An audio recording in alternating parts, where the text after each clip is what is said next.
आशा के मोती चैनल में आपका स्वागत है। भारत सहित पूरी दुनिया में नवरात्रि का पर्व धार्मिक आस्था के साथ मनाया जाता है। दुर्गा देवी के 9 रूपों की पूजा उपासना बहुत ही विधि विधान से की जाती है। इन रूपों के पीछे तात्विक अवधारणाओं का परिज्ञान धार्मिक, संस्कृति और सामाजिक विकास के लिए आवश्यक है। भगत 9 रात 9 देवी की पूजा तो करेंगे, लेकिन इस बात की जानकारी कम लोगों को ही है कि 9 देवी की उत्पत्ति किस तरह हुई। 9 देवी से जुड़ी कहानी। ज्ञान की देवी माँ ब्रह्मचारिणी की कथा। नवदुर्गा के दूसरे स्वरूप माँ ब्रह्मचारिणी की पूजा करने से ज्ञान और वैराग्य की प्राप्ति होती है। माँ ब्रह्मचारिणी की कथा जीवन के कठिन क्षणों में भक्तों को संबल देती है। देवी का यह रूप पूर्ण ज्योतिमय और अत्यंत भव्य है। माँ के दाईं हाथ में जप की माला और बाएं हाथ में कमंडल धारण किए हैं।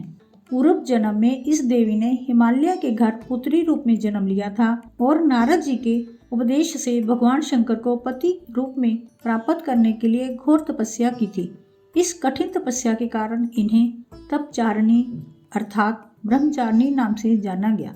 1000 वर्ष तक इन्होंने केवल फल फूल खाकर बिताए और 100 वर्षों तक केवल जमीन पर रहकर शाक पर निर्वाह किया। कुछ दिनों तक कठिन उपवास रखे और खुले आकाश के नीचे वर्षा और धूप के घोर कष्ट सहे। 3000 वर्षों तक टूटे हुए बिल्व पत्र खाए और भगवान शंकर की आराधना करती रही। इसके बाद तो उन्होंने सूखे बिल्व पत्र खाना भी छोड़ दिए। कई हजार वर्षों तक निर्जल और निराहार रहकर तपस्या करती रही।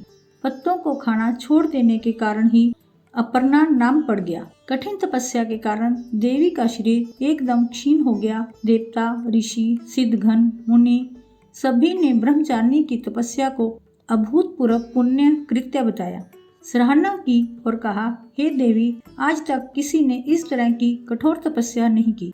यह आपसे ही संभव थी। आपकी मनोकामना परिपूर्ण होगी और भगवान चंद्रमौली शिवजी तुम्हें पति रूप में प्राप्त होंगे। अब तपस्या छोड़कर घर लौट जाओ। जल्द ही आपके पिता आपको लेने आ रहे हैं। लेकिन माँ ने तब तक तप समाप्त नहीं किया जब तक स्वयं शिवजी ने उन्हें साक्षात दर्शन न दिए और उनसे आशीर्वाद मिलने के उपरांत ही माँ ने अपने घर की ओर प्रस्थान किया। माँ की कथा का सार ये है कि जीवन के कठिन संघर्षों में भी मन विचलित नहीं होना चाहिए। माँ ब्रह्मचारिणी देवी की कृपा से सिद्धि प्राप्त होती है। नवरात्रि के दूसरे दिन माँ ब्रह्मचारिणी की पूजा अर्चना होती है। माँ का यह स्वरूप मंगल ग्रह का स्वामी है।